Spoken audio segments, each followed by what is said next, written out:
It's Grace Redman. Thank you so much for joining me on another episode of Real Talk, where I get to have real life, raw conversations with incredible people from my circles and communities who have overcome challenges and created amazing. Today, I'm really excited to introduce you to my incredible guest, Drew Robinson. Drew is a dynamic author whose storytelling spans children's science fiction, time travel fantasies, and teen supernatural adventures. His debut novel, Lexa and the Gordian Maze of Terror, kicked off a beloved series that continued with Lexa and the Smugglers of Cyclo, both released by Amira Press. His short stories have found a home at grubstreet.ca, where his distinct voice continues to connect with readers. Beyond the page, Drew's creativity has reached the screen. He's written TV scripts for The Egos, a New York based variety show, and adapted a children's book for their Halloween special. His time travel series began with Worst Date, Greatest Adventure, published by Champagne Book Group, followed by the recent sequel, Worst Date, Greatest Challenge. Champagne also brought to life his teen vampire novel, Vampire Academia. Drew's writing journey has been deeply personal. It's helped him navigate life with autism and build powerful connections. For him, the key to developing any craft, be it storytelling or life itself, lies in one essential truth: connection unlocks everything. Thank you so much, and help me welcome Andrew Robinson today, which goes by Drew, right? That's correct. Nice to be here with you. Thank you so much for joining me, Drew. I appreciate it. And so many, great stories that you've written, and just fantasy and fun. What inspired you to write those types of stories? Well, my very first story that was actually inspired by some family events. It was a murder mystery, and that's one I'm still looking for a publisher on it. But my brothers and I had inherited a little cottage on Martha's Vineyard, and sadly we couldn't afford to keep it any longer. I had to sell it, and so we have deep regrets there. And then at the same time, I was working as a civil engineer, and in the office we get these trade magazines, and then they're not like Time or Newsweek or even Sports Illustrated. This is like paving and asphalt, point of beginning, for surveyors. Really so fun. Yeah. You ever have insomnia? Read one of these mags. Right? Put you out in 5 minutes. But they always list, new developments in the industry. And this one magazine about surveying listed a brand new invention, the GPS camera, that a surveyor could use when out in the field, and you could take a picture and it would link with the GPS satellite. And so it would stamp onto the picture the date, the time, and the GPS or longitude and latitude of the photo. So, geez, you have an exact record of where this picture was taken. And I looked at that, and my creative mind was saying, you could use that in a murder mystery. Some guy claims that, I was hundreds of miles away when my dear uncle, the multimillionaire, was brutally murdered, and I, his nephew, inherited everything. And then this surveyor comes along with some pictures. They're out surveying property. Hey, who's that guy in the background there? I don't recognize him. It's the guy going into the. So I used that in writing my first novel, and it was very cathartic because I was able to put into the book a lot of my grief at having to sell the old family cottage. So that kind of got the creative side of me flowing in terms of telling stories. Then when the Harry Potter books came out, I mean, let's face it, oh my God, they were, just sensational. My daughter, Alexa, she just devoured them. She loved them. And so I started reading them, and I enjoyed them, but I was looking at them like, geez, you know what? This is kind of standard stuff. The boys are the proactive ones. Let's go to the Forbidden Forest. Let's do this. Let's do that. Hermione is always, follow the rules, and, don't do this and don't do that. And I was like, why can't she be the proactive one? Yay! And of course, with me, I guess father of a daughter, that's the kind of story you want.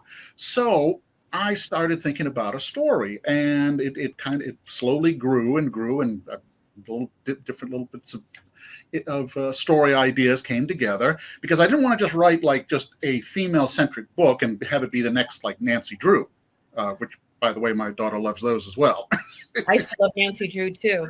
Yeah. I even read one of them, actually the very first one, specifically because I'm like, how do they structure the story? How did they write this, type of story? So I thought, well, if I do a sci-fi story, then I can have the drooling aliens and the laser battles that the boys will like. But then the main character, Lexa, obvious connection to a certain person, could be something that the girls identified with. And yes, here she is being the proactive one, the out there champion. And so I wrote the story, and actually I think I've got, I can hold this up, you can see it. This I love it. So fun. Yep. And the character of Lexa there. And then her other character, there's Kel, one of the main characters, and Drill, the old wise old sage. And then over here you got Eva, the cyborg. So a lot of very colorful characters. And so she goes on this grand adventure, and with book one, it ends with her leaving the planet Terra with her friend Kel, and they're going off on a journey, and that leads to book two, Lexa and the Smugglers of Cyclo. And so they have, this grand adventure on a space cruise ship, and I literally got the map. We went on a cruise, and I got a map of one of those, cruise ships, I don't know, Empress of the Sea or whatever, they all have these different names, but I got the map of the ship. And so I used that as a guide for creating my spaceship. It's like, that's awesome. On this level, and the casino's on this level, and that, all these different things, awesome. And use that to build the story. And then now I'm working on book three, Lexa and the Vampires of Xander. And unfortunately, since Amira Press, closed down, well, it's like I got to look for a new publisher for the whole series. So that's a work in progress. Yes, and I'm sure you will attract the right publisher. For sure. Yeah, certainly hope so. Yes. But that's largely been an awful lot of it. I'm influenced by, different stories that I see. Here again, I can show you. Here's the Worst Date, Greatest Adventure. That one from Champagne Books. That I got inspired by after seeing the first season of the Outlander series, based on the book. And of course, I did the classic. Well, that was pretty good. But you could do better. Right. So I started writing a story, and initially I was going to put it on a fictional location, kind of like my murder mystery. That's on a totally fictional island location. But I thought, well, I want to set it during the Revolutionary War, so let me do some research. And I had these books about Martha's Vineyard Island, the place where I spent my summers as a kid. And I was looking through them and finding out about some of the events that went on the island during the Revolutionary War. And I was like, geez, I don't have to come up with a fictional location. I'm just going to have my characters go back and live through these events. It's like half my story is written. I don't have to come up with crazy things for them to do. It's like, damn, some of the things these people on the island did during the war. Like the women, they were smuggling gunpowder across to the mainland underneath their dresses. Those big, huge colonial dresses, the colonial. They would actually put the keg of gunpowder on a ship on the deck, sit on it, and just let their dresses, fall over it. And when the British inspectors came by, well, of course, they're not going to lift their dress to look under it. Oh my God, the scandal! That'd be tantamount to sexual assault in that era. And that's how they smuggled the gunpowder. I'm like, there we go. I just have to have my characters be part of that, and I've got all kinds of adventures for them to go on. I love that. And I love books that are fiction, but use, nonfiction, because then I learn. So then I get entrenched in the story, and I learn at the same time. Mm-hmm. Yes, I incorporate a lot of the island's history. Like, for example, Martha's Vineyard in that era had a very large deaf population. It was genetic because of their, limited gene pool. Cousins marrying cousins, this sort of thing happens, But they developed their own sign language. Oh. And literally just about the entire population of the island knew this language, so they could communicate. And I was like, wow. And again, I thought, hey, I can use this in the final book, worst date, greatest battle, when they go up against the British, yeah, they're going to be using this as a means of communication for secret communiques, so the readers hopefully will stick around for book 3 and check that out. I love that. And where can people find your, I mean, I know we'll share at the end, but where are your books? Are they, on Amazon? Are they in bookstores? Well, they're definitely on Amazon. You can find them there. And then also Champagne Book Group. They have their own website, and you can go there and certainly order the books from them. Awesome. And then let's see here. I've got the next one, the Vampire Academia. I'll show this here. Oh, I like and that. This one also, this grew out of, I had seen the movie Daybreakers, I think it was called, or Daybreak. I can never remember which title. But I found it very interesting because it treated, in it, vampirism was an actual disease that people contracted.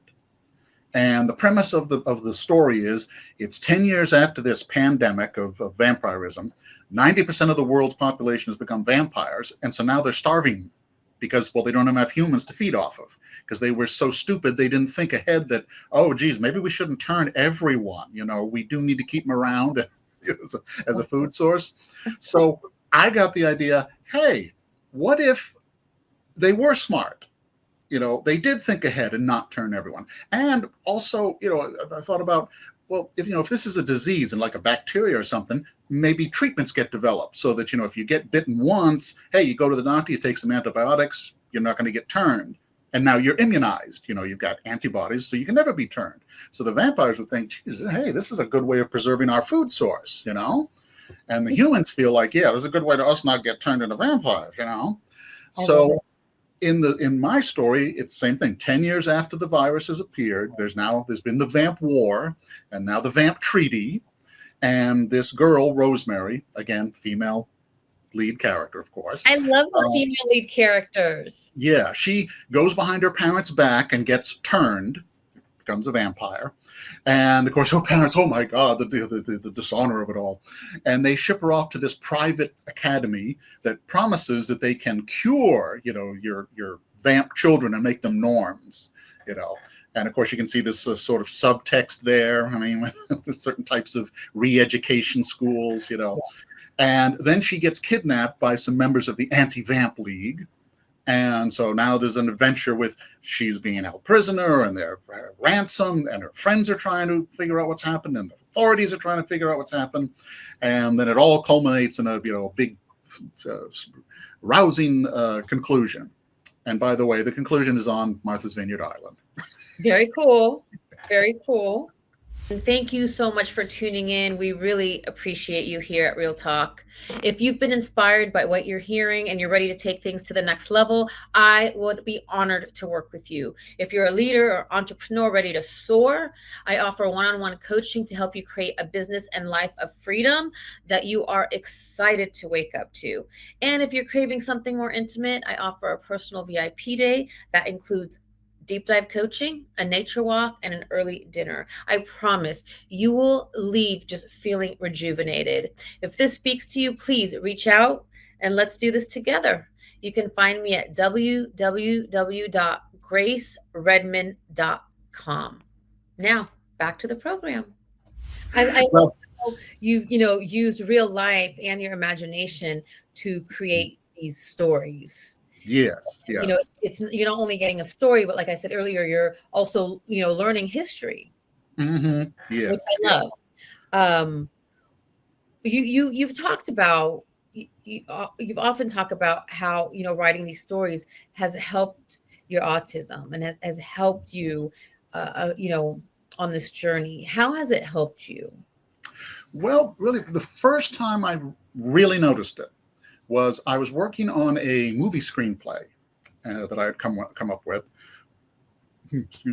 called The Alien Abductors. And as you might guess from the title, it's about these aliens coming to Earth and abducting people. And initially it looks as if they're these evil aliens intent on like eating humans, they want them as a food source. At the end of it, though, it's revealed, no, the aliens are dying off. Their race is dying off, and they want to gift their planet to a worthy race of beings. And so they've been abducting these homeless children because, as they say, well, nobody cares about them, nobody notices them. I'm not, again, another commentary there. I'm reading between the lines on a lot of this. Yeah. And so they've been analyzing them and figure, yes, these humans, they can, as they call them, the humans, can, live on their world. And so they're offering their world to these children. And the children are like, okay, yeah, we'll go with you type thing. And I, here locally in Central Florida, where I live, got a lot of writers like myself. And we get together in critique groups. In fact, I lead the Central Florida chapter of Florida Writers Association. It's a nonprofit group. Writers helping writers. That's our motto. And anyway, so we read each other's work and give feedback. Well, the feedback I got on this was they said, you like the story. It's incredible and lots of twists and turns. But they said the ending here, there's a couple things. There's, your dialogue is too on the nose. Your characters, they say what they mean and they mean what they say. There's no subtext to what they're saying. Okay. And also that, well, the aliens tell the children that they're not going to eat them, and the children just believe them. They don't prove worthy. And I realized, geez, yeah, right. I just, tend to kind of believe, what I hear. So my characters do the same thing. And it's like, yeah, they have to do something to prove worthy. And a couple of my friends, they made suggestions about, here are some movies you should watch where you can see subtext in play. And I mean, I'll give you just one example here. The movie Arthur with Dudley Moore and Sir John Gielgud. Wonderful film. Yes. Well, there's this scene where Hobson insults this girl that Arthur has been seeing. And Arthur he flies into a rage with him. How dare you, no good old man, storms out of the room. And Hobson sits there and he's kind of thinking. Of course, Sir John Gielgud, I mean, man, he one twitch of his eye and he communicates so much, Awesome. And then a moment later, Arthur comes back in and he's very contrite. I mean, oh, Hobson, I'm sorry. I've never done that before. And I don't know what came over me. And Hobson's like, it's okay, Arthur. It's all right. It's all right. Go along, run along. Okay. Then Hobson gets up.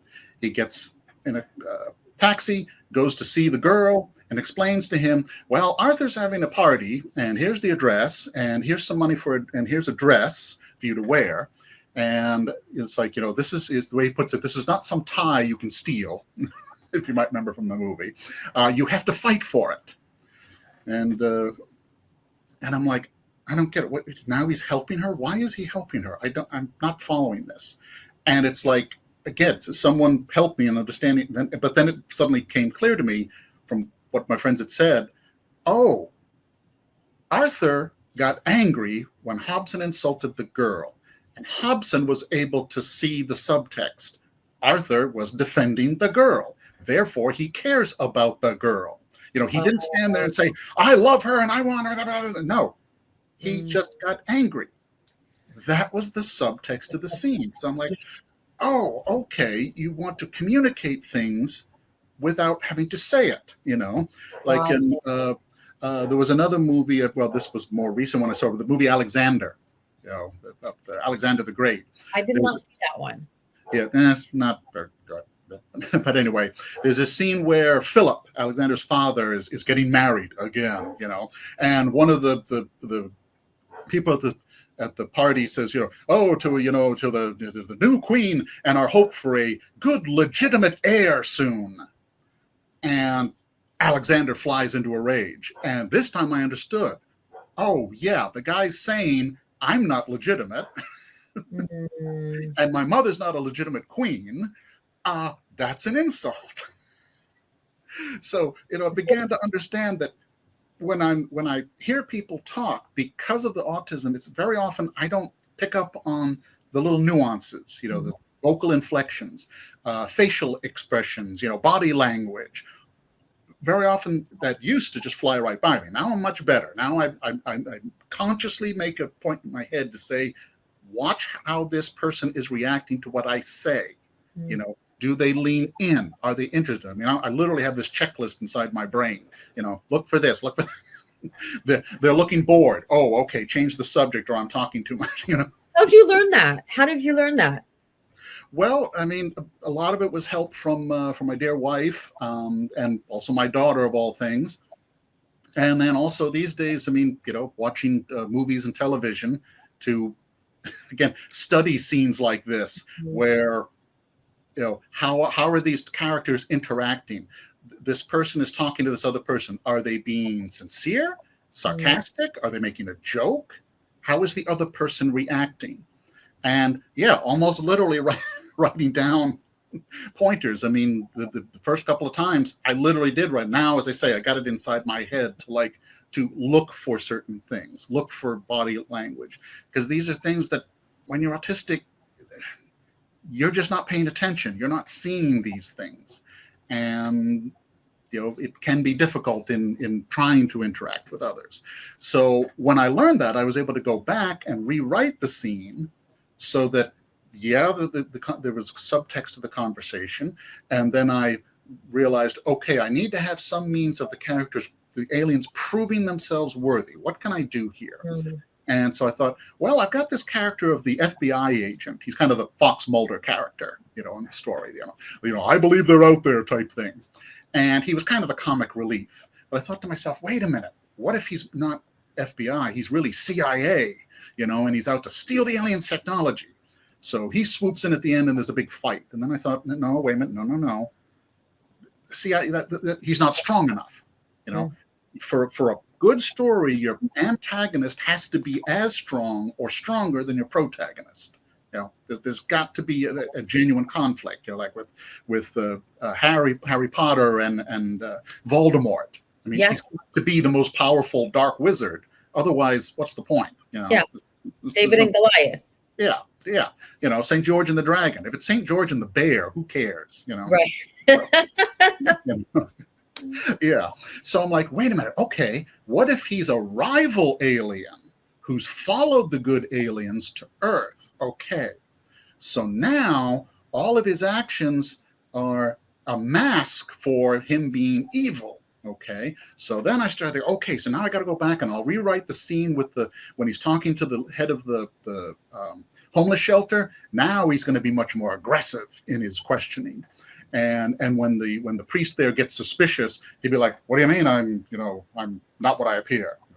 What is he? He knows I'm an alien, And it's like, no, I remember back in Nam, there were plenty of black bag guys like you. So get out of here." Said, black bag, what that means? It's because he doesn't know all human speech. But in the end, he comes in, reveals himself, and says, those no good aliens, they've been stopping all my people from invading Earth and enslaving you people. Now we'll succeed. The classic villain, all he needs is a mustache to twirl. Right. So then when the good alien comes in, now we have a real good battle between good and evil. The kids and the adults all join in, and so there's a big, lots of action going on, a real rousing conclusion, and then we have the resolution of the story. Boom. So it sounds like you weave in life stories too, like metaphors for life, because you said the good, the evil, they come together and then poof. So is that in all of your stories? You kind of weave in themes? Yes. Yes, very often. I mean, with certainly the vampire academia, you can see some very clear subtext. I saw the book. I saw the cover of the book. Yeah, but I mean the whole idea that we want our vamp daughter to be normal. Can they cure her? Type thing. So there's of course subtext there. With the alien abductors, I had seen an old classic episode of The Outer Limits TV show, from back in the 50s and 60s, called The Inheritors, where these aliens are taking these children, all of whom are disabled in some way, and want to take them to this world where they can have a better life. So I looked at that and thought, geez, that's a very nice, uplifting message. But I thought to myself, geez, what about taking kids that no one wants? The homeless kids. And so used that as a means to weave it into the same type of story. And so again, have that message of, geez, we ignore them, don't do anything for them. and then along come some aliens that are willing to help them. And how do we react to it? Right. I mean, again, like through, as I've been, listening to you and talking about the stories, there's some, real life themes in there. Mm-hmm.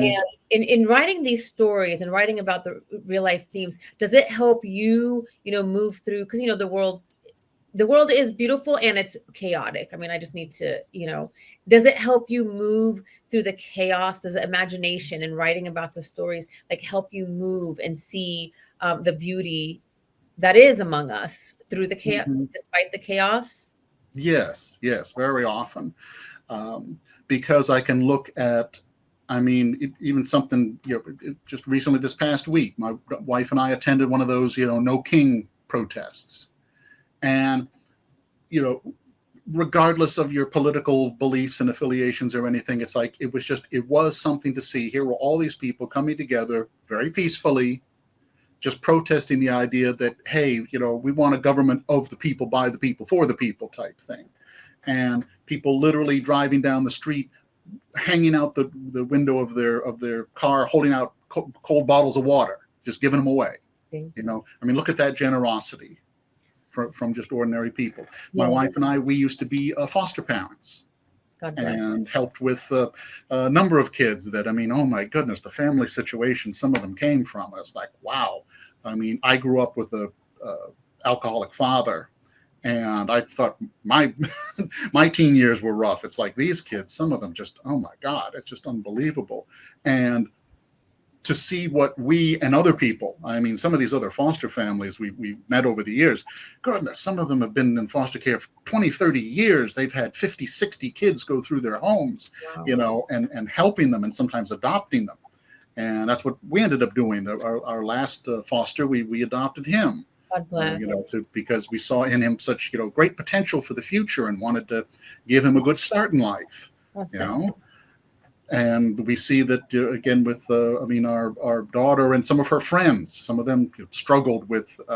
Sometimes it was something simple as, well, they come from kind of poor families, so it's like, well, okay, tell them what. Why don't they, come over to the house for, for Friday night? We're having game night, and we'll order in pizza, and they can, have some fun with us. Give them a boost to their lives. This is what we need. More of that. Yeah, yeah. And it's out there. It's just it does not get highlighted enough. It's like that's why we need to focus on the humanity and these stories that are beautiful. So thank you for sharing that. I had no idea that you were foster parents and that you recently, adopted a child. Yeah, well, it's not something I like to want to brag about. I mean, no, it's also being I think it's inspiring as well. Maybe someone might be thinking about it, they're not sure. And for you sharing that, maybe, it helps them make that decision like I'm going to do this. mm, So, yeah. Well, we feel anything we can do to help. yes, yes. Mhm. So, Right. Sometimes it is, these little gestures. Too often people feel like, oh my goodness, I can't help because, there's no way I could do X, Y, and Z. Well, you don't have to do X, Y, and Z. Do A, B, and C. that's Sometimes it. the simplest little gesture. Absolutely. And I say it doesn't like people talk about purpose and what are you going to do and we have to save the world and I say look, I'm one person. I can't save the world, but if I can show up every day and be the best person that I can with a smile and I ask God every day like how can I be of service today? It might be just to, like I said, give that person the bottle of water through the window. Yeah. That's Just, making a difference. yeah. Your your reach, it may not extend to the world, but hey, it can extend to your community. Help Yes. out around in the in just in your local town. Yeah. I mean, we're always, my wife and I, we've volunteered at like Second Harvest Food Bank, doing nothing more than sorting food. All of that. And I Literally, I mean, a couple of hours doing that. yeah, and all of that. And I believe that we are each the mustard seed. Like we are each, when you throw a little pebble into the water, it just ripples out. Mm-hmm. I feel that's why it's if each of us can do that small part and move ourselves towards humanity and kindness, it may um, you know, the love and kindness may amplify, and then the darkness might diminish. Mm-hmm. Yep. Yep. I take a lot of inspiration from, of all things, some anime movies. I'm a big fan of the Japanese I anime. never watched anime, but I was talking to my cousin the other day. He's my age, and he's Mm-hmm. 50 something. He's like, I'm gonna go watch anime. I'm like, right on. I have to watch it. I never watched it. Oh, well, yeah. In particular, Studio Ghibli. They've done the movies like Spirited Away. If you haven't seen that, you may have heard of it. I mean, it won an Academy Award for Best Animated Film. And wonderful little story about this little girl going on a grand adventure. Kiki's Delivery Service, little girl going on an adventure. Their movies do seem to have a common theme here. Ponyo, a little girl who's a fish, wants to be human. Again, goes on an adventure. In all of these, what I noticed, the common theme there is very rarely do those stories have a villain. They're not the classic story that we're used to here in the US, good guy versus bad guy, have to have battle. No, Wow. it's, here is this character going on essentially a journey of self-improvement. Starting out, they're shy, they're afraid, they don't have confidence. And then through a series of little events, little challenges that they overcome, they become a better, stronger person. And yeah, they encounter mean people along the way. In Spirited Away, it's the classic, the Yubaba, the witch who runs the bathhouse for the spirits. I mean, she's mean. I mean, boy, oof, when Chihiro meets her, wow, this is downright scary if you're under the age of about 8. I mean, she's very intimidating, but she's not evil per se. She's just mean. And later in the story, she even praises Chihiro. Oh, you did such a good job. Everyone learned from her, type thing. So it's more, and in others like Kiki's Delivery Service, you see where, there are people that, they're, can be a little snooty. And I was actually sharp enough to observe that. But this witch that Kiki encounters, you got a nose in the air, and she's like, so full of herself. But again, she's not necessarily mean, And in stories like that, you see where, well, geez, the people are just kind of normal. I mean, most of the people, good, decent folk. I mean, yeah, you got the greedy people, you got Yubaba, can be a bit mean, but overall, these are good, decent people that if you interact with them on, in an honest way, they're decent and honest back to you. And I can see where those movies, particularly for kids to see, wonderful messages there, I love that. I love hearing that they don't have and I just had an awareness because you said here in the United States, I mean, I'm sure other places too, but you have like the good guy and the bad guy, and it's a fight and it's a conflict and it's like, and then you have these animes where it's like, okay, yes, there's conflict, but the conflict isn't evil. Yeah. It's not exaggerated. Yeah. Yeah. So they do. And actually that kind of inspired me. I was one of my unpublished books, the one that was turned into the Ego's Halloween special, Heidi Haunt, the Living Zombie. Wrote it in honor of my niece, whose name is Heidi. But in that story, here you have Heidi, who's normal. She's alive, and she lives in Zombie Town. So of course, she's, a disgrace to the family. She's alive, and she doesn't want to eat brains. And oh my goodness, she's all pink and warm. Oh, disgusting, And so she goes on a quest to obtain these mushrooms that will make a broth that she can drink, and then she'll be a good and proper zombie. She'll be normal now.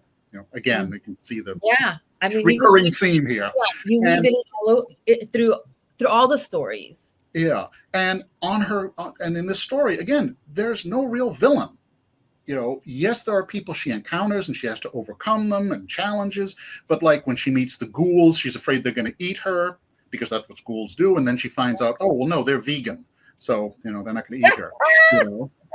And then she meets the vampires, welcome to Hemoglobin Gully, all types welcome, And of course that term, all types welcome, has, a different meaning for them. Yeah. But she's afraid, they're going to drink my blood. And they're like, oh no, we don't drink blood from humans. Oh God. Do you know what they eat? Oh my God, the stuff they put in the There's water. another one right there. Yeah, the Yeah, cholesterol, the American diet. triglycerides. Oh, no, you know why we live so long? We stay out of the sun and we watch what we eat. So yeah, Oh my you know, goodness.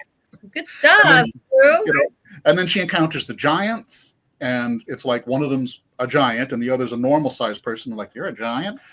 Yeah, I'm a little giant. That's why I got thrown out of Giant Town. I didn't measure up. So could you give it a rest, please? But see, you're our in. We're going to take you back to Giant Town. We'll grind your bones to make our bread. And she's like, bones in bread? Ooh, isn't that kind of disgusting? Just, yeah, but we're all gluten intolerant, so it's the only kind of way we can make bread. That's hilarious. I love how we've all because all Yeah, of that it's that's what's yeah. the word popular popular, not popular science, but it's all current affairs, like everything that you're talking about. Yeah, because let's face it, a lot of kids can relate to the idea of being gluten intolerant. Right, or adults, or I mean everything that you're sharing. That's why, and it's funny. Yeah, It's, yeah. it's like when you're putting it in the story. Well, that's the thing with all of my children's books. I always do try and slip in the jokes that the parents can appreciate while they're reading the story. Oh, totally. I think it's hilarious. Yeah. And you've come so far, and you're just such a beautiful, brilliant human being, and I appreciate you so much. Thank you. What would you tell your 16-year-old self if you could go back? What would you tell him? To have more confidence, because sadly in that age I didn't have any, and I mean, hate to admit it, but it was largely due to my father, because anytime he was drunk, which was every night, I would hear about what a worthless piece of trash I was. I hear you. I hear you. You're never going to be anything. No one's ever going to love you. You're never going to amount to anything. You're not as smart as you're not as gregarious as Steve. You're not as smart as David. He'd run down the whole list. I mean, God, sometimes he would say you're not as loyal as Figaro. Figaro was our dog. Think about what that does to a kid's psyche when you don't even measure up to the dog. I feel you. I experienced something, very similar. So I could feel you. I feel you. I'm here with you. Get it. I get it. Yeah. So I would just tell them, have more confidence, believe in yourself. Yes. And yes, go ahead and follow your dreams. Yes. It's important. That's some years back when my daughter turned 18, I gave her this book. I essentially kind of self-published just one copy of it because it was for her, but it was called Advice to My Daughter. And it was a collection of little sayings that I had picked up pretty much since the day she was born. And of course, some of them were aimed specifically, a lot of them were aimed specifically at her. After all, it was for her book, because one of them was, keep an eye out for any stray statues. Don't blink. It was stray weeping statues. Don't blink. It's a Doctor Who reference. Oh, I was going to say, like, that went over my head. Like, I need to go. Yeah, so as I say, it was for her, so she got it. See, but one of the pieces of advice was, a lot of us, it isn't that our reach is too far and is too great and we can't achieve it. It's that it's too short and we easily achieve it. Go for the gold. The chocolate. Ask out the supermodel. Audition for the Broadway show. Write that opera. Write that play. Write that book. In the end, you're going to regret more the things you could have done and didn't than the things you tried to do and failed at. Yes. Lots of other things in it. Yeah, and she just, after she read it, she came out of the bedroom crying to my wife because I feel so loved. Well, I probably shouldn't have said that. She's going to be upset that I told a story about her. No, I think this just delete that one. I'm not. Can I keep it?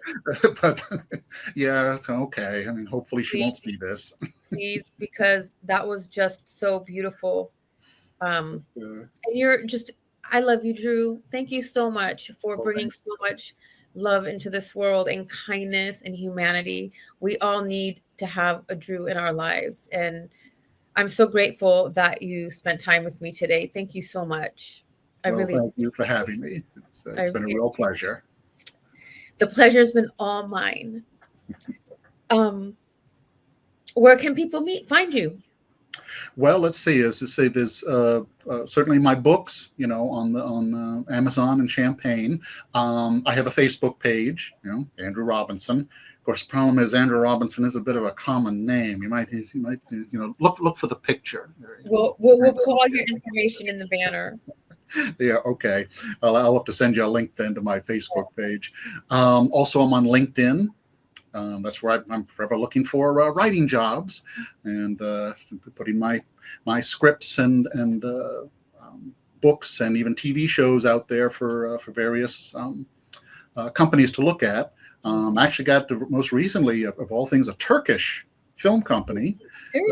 They expressed interest. I had sent them an answer to an ad online, thank goodness for the internet, international connections, and sent them a script, and they rejected it. I mean, it happens, and I got the standard form email. But then I got an email from the producer, a separate one from him, saying that while he didn't like the script I sent, it just wasn't right for him, he liked my style. Nice. So he asked me about writing a story, a movie script for children about the cats of Istanbul. Oh, very cool. And I had no idea what in the world the cats of Istanbul were. But get this, my daughter and my grandniece both knew. I mean, when I mentioned it, the cats of Istanbul. I'm like, cats everywhere. This is a real thing? And I went online and did a Google search and found out. So, it's a real so thing. I went through about half a dozen different synopses that he shot down, but persistence, you always keep at it. Yes. And I finally got one that when he read it, he said, I love it, go with it. That's so awesome, Drew. So I wrote the script, sent it to him, and now he's in the process of trying to get funding to do it as an animated movie. Oh my! So, you need to keep touch wood. I sure hope that someday comes through. Of course, I have to wonder if he does produce it. Is it going to be in Turkish? I probably won't understand a word of it. Hey, there's subtitles, my friend. Yeah, there we go. If I can get a DVD or Blu-ray or whatever, hopefully it'll have the English subtitles. But hey, I wrote the story, so I know the story. I know it. So you need to keep updated on all that.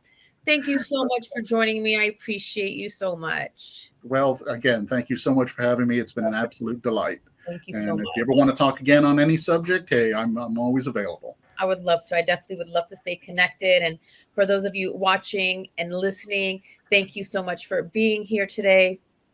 And until next time, we wish you a blessed day.